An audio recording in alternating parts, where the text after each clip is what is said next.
Hey guys, welcome to the penultimate round recap of the 2025 British Chess Championship happening in Liverpool. In this round, I was playing against an untitled 2100 rated player, Henry Adams. I've never seen Henry before, but he's definitely made his mark in this tournament. He drew against David Eggleston, and he won against International Master Hunt Harriet.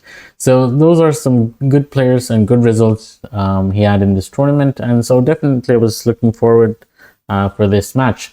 So I was playing with the black pieces, and let's get into it. And this is the penultimate round, so remember that tomorrow is the final, and we have a lot to talk about: who will win and the standings, the predictions. So stay with me till the end. All right, so let's start with my game. So the board is here. So I was with black. Henry opened with d4. I went d5, c4, e6, and g3. Henry plays this unusual move order. Usually knight f3 is played and then g3. So, and I saw in this tournament he used this move order, and I was very surprised he repeated this because there's a clear flaw with this move, which I encashed on. So I went d takes c4, pardon me, d takes c4, bishop g2, a6, knight f3, and knight c6. So you can see that I'm only playing on the queen side, and I'm not delaying the knight on f6, which will transpose to the mainstream Catalan. So this is an independent variation that kind of exploits White's move order. Castles, rook b8. You can see I'm still not touching my kingside pieces at all. e4, and I went bishop e7.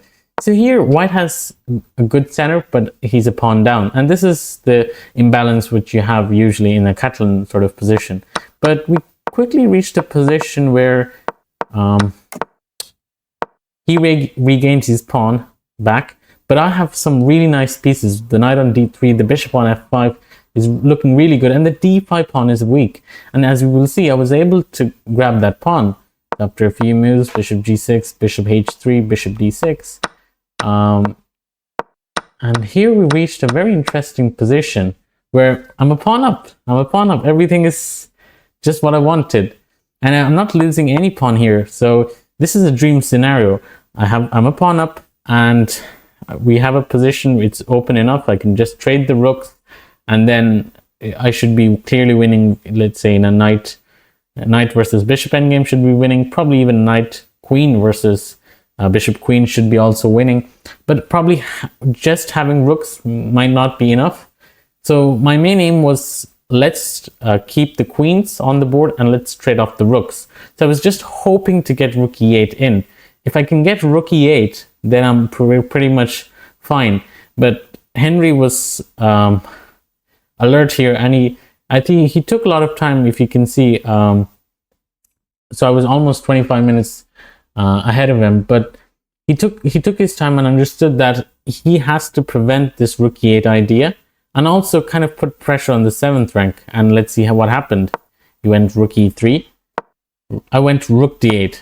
So I cannot go rook e8 now because, oops, bishop takes h7, knight takes h7 would mean that the e8 rook is not defended properly, and this will be a disaster. So I would have to go king h8, but I mean, I lost my pawn, so this isn't great.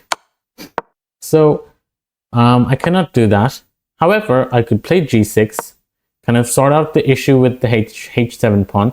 But this is where I started thinking, White is going to play rook e7 at some point. White is going to play bishop c4 and probably even rook f3.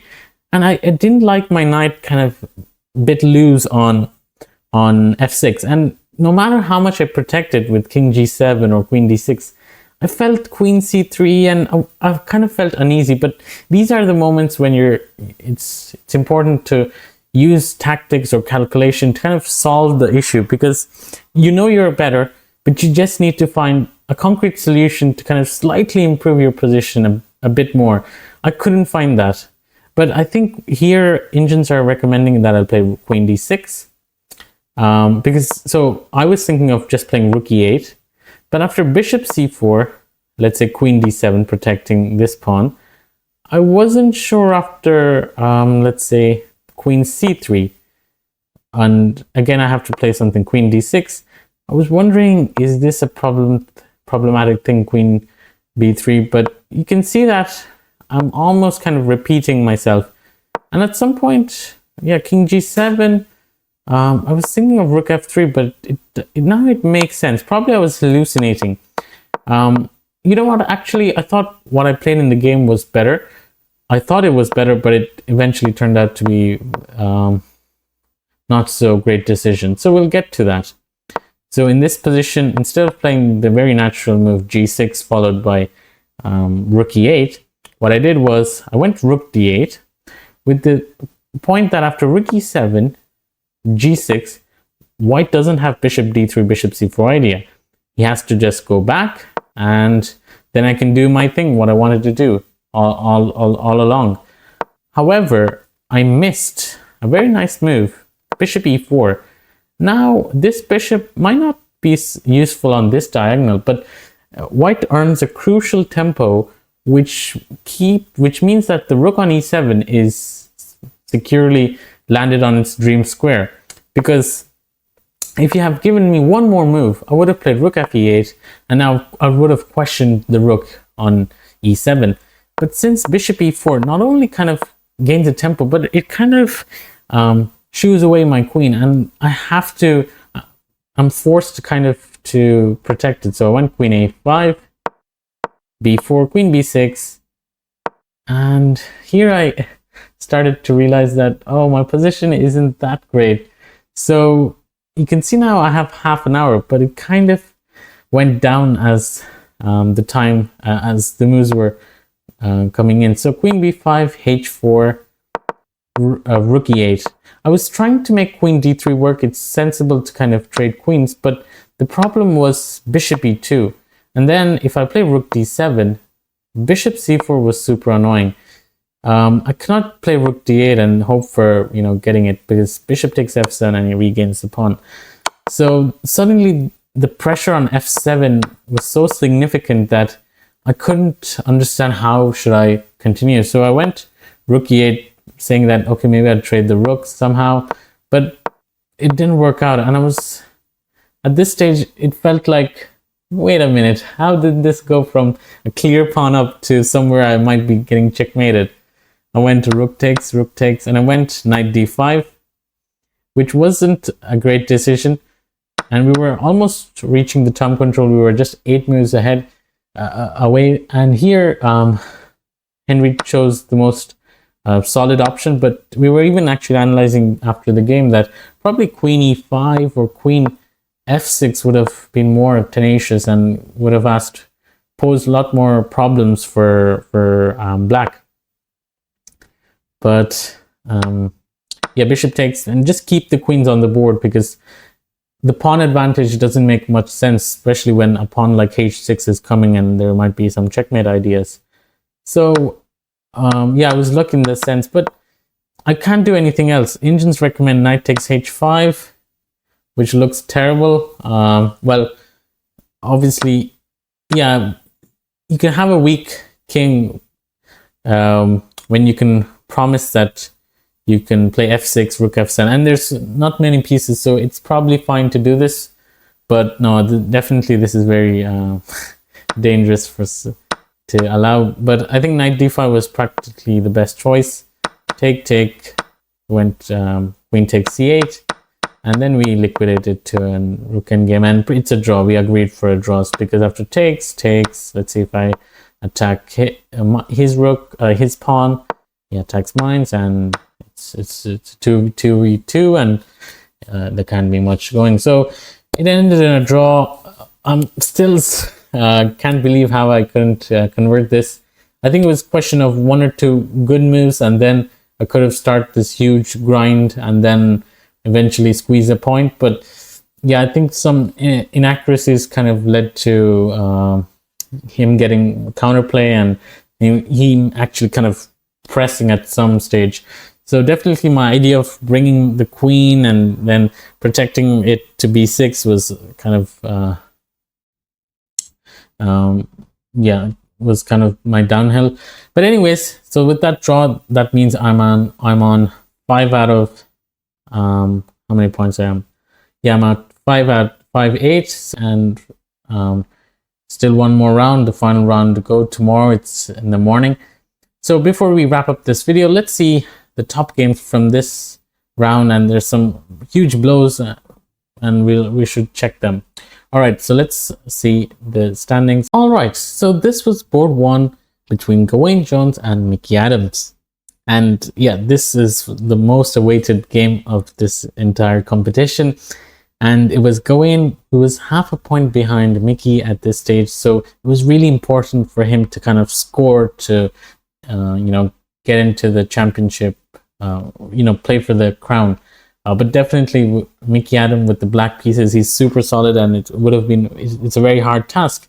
But at this moment, Gawain had a great chance to kind of push for more. And this probably was a move which he would have played if it wasn't, if it wasn't for Mickey. But I think here his best chance was to play G4, and as the engines confirm, that he has a +1 position, and it's not easy for black to kind of respond here.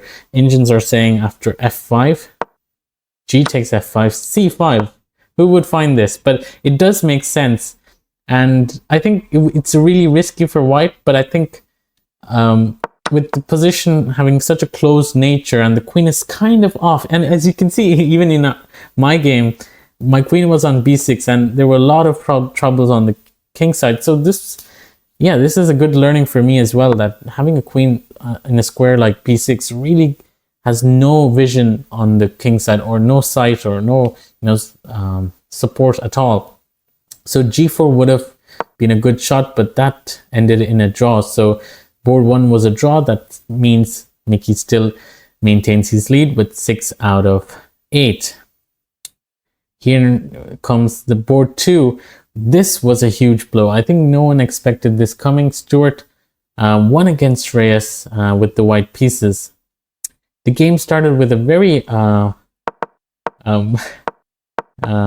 not a typical way to play for a win opening, but it soon transposed from a Larsen opening to a Kalle Zukertort setup, which is known to be a very aggressive system. And Shreyas was playing the best moves possible, and he played b5, which is a very nice move. The idea is that if you take the pawn, there will be problems on c2 after c takes d4, and at the same time with c4, it obliges white's bishop to move away, and then black can play knight e4, f6, and all these moves. But after d takes, here, we reached a position where everything was going great for Shreyas. It looks like white has some sort of play on the king side, but having these beautifully placed, it's impossible for white to break through. But there was one moment after f5, Shreyas erred with f6.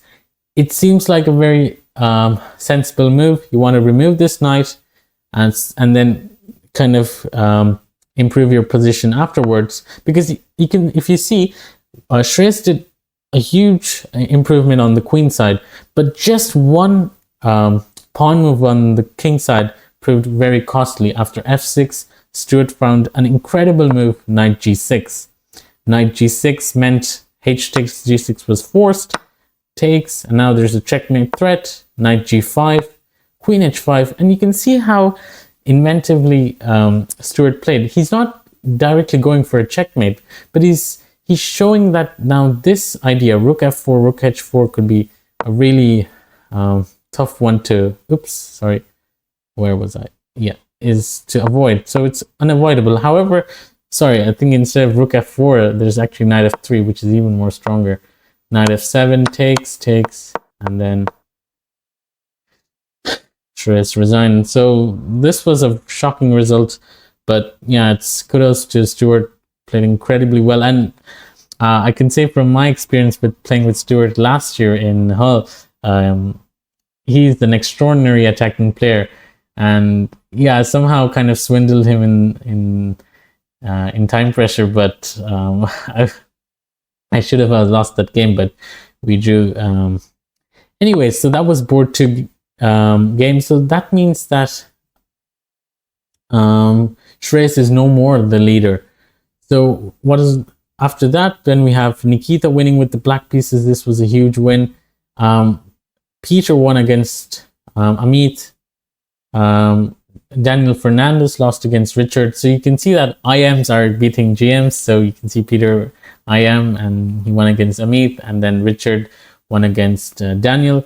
Then Supratit is continuing his great run, and he drew again, and it was a very, very long game, probably the last game of the entire haul. So he has such a stamina for that young age, so it's just incredible to see him playing at that level. So he drew against Marcus Harvey, and then we have Macy versus Yichen, both talents. And Yichen sadly lost, which probably means he lost his chances for GM norm. I'm not sure. But Macy, I'm not sure if he has a chance for GM norm. Let's see. Again, this is purely my guess. So 25-57. I don't know. Oh, if he's playing. Yeah, so tomorrow he's playing with Mickey Adams. So probably a draw might secure him a GM norm. And this, yeah, probably a draw with such a high-rated player should seal the deal. All right, so those are the top results pretty much. And what does this results mean? So you can see there were a lot of decisive results, and that means there's a huge pack of leaders. I don't know, anyone can maybe share. When was the last time you have so many leaders going into the final round? So 1, 2, 3, 4, 5, 6. There are 6 players with 6 points, and I think the good thing is that all of them are playing against each other, so we'd kind of eliminate a lot of players. But I don't know what's the playoff rules like. So let's say out of the 6, 3 win, 3 lose. So how would those 3 players play the playoff? I'm not sure. But last time there was a playoff, but it was between only 2 players, David Howell and Gawain Jones. And they only played a playoff against each other, so that was simple, straightforward. I don't know if there are more than 2, what happens. So that'll be interesting to see. After that, we have a lot of players on 5.5. 1, 2, 3, 4, 5, 6, 7, 8, 9, 10. So there are 10 players on 5.5. Oh, I can also see here. And then there's a big pack where I'm also in there with 5 points. So hopefully, I don't know, if I win tomorrow, I might have a good chance at probably top 15. I don't know if that's far-fetched, but let's see how it goes. So it's a delight for the fans to see 6 leaders going into the final round. I think everyone might have their own favorite, but it will be really cool to see. If you're asking me who I root for, well, all of them are really nice players, but I wish Stuart can make it this time. I believe Stuart was a British Championship many times, or at least once. He's a very experienced player, so I wish him, I root for him, so I hope he does well tomorrow against Nikita. So let's see the pairings for tomorrow. So this is the standings. So the pairings are as follows. So round 9, we have Nikita Vitikov with Stuart. Yes, this is probably maybe Nikita's favorite pairing, if you think about it. But Stuart has shown incredible form, so it'll be definitely a tough game. But I still think that Nikita might have a slight edge over him in terms of play. But I really wish Stuart can make it. But yeah, now that I think about it, with the black pieces against Nikita would be really hard to win. So I would say that it'll be really hard for Stuart to make it. So then we have Mickey Adams with Macy. This is a tough game, but I think Michael Adams might do it. But Macy only needs a draw, so he might play quite solidly and get the norm. It's hard to say. This is going to be really hard. Richard versus Peter, the IM clash. This is interesting. I cannot say it could go either way, but then we have board 4, board 5, and there's a lot of games. But I think, yeah, top 3 boards are the games which decide the crown. So I think the favorite here in these pairings, or whoever got the favorable pairing, is probably Mickey. I think so. Well, when Macy's doing really well too, it's hard to say. But if I have to bet, I think Nikita will win. I mean, I'm sorry, I just said Stuart. I'm rooting for Stuart, but I think Nikita with the white pieces is going to be a hard time. So I think Nikita will win. Michael Adams might have a advantage, but I think it'll end in a draw. I think Macy has shown some good prep, and I think he'll manage to kind of find something solid. Richard and Peter, it's hard to say, it could go either way, but having, you know, such a close strength, I think they might end in a draw. So I think the favorite tomorrow is Nikita. He might win, so I'll put my bet on it. But let's see how it goes. But thanks guys for watching, if you watched till this moment. But so it's almost like a goodbye. I don't know if I'll record after the final round, or hopefully I can. I have a late night flight back to Dublin, so I should be able to find time somewhere to record the final video. But it's been an amazing journey. I really thank you for your support, for watching these videos, and many of my opponents have told me they were watching my YouTube channel and they even subscribed to it, so thanks to my opponents as well.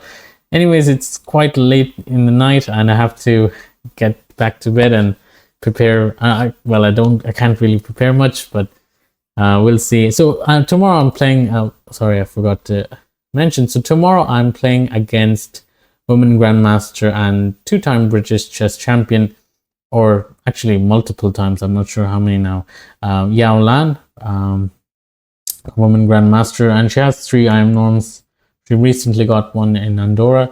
I think she just needs the rating to finish her IM title requirements. So that'll be an interesting game. I'm glad that I got whites, because I had 2 whites continuously, and then I thought after getting a black today, that would mean another black, which would have been a bit annoying, but I'm really happy to get another white. So we'll see how that game goes.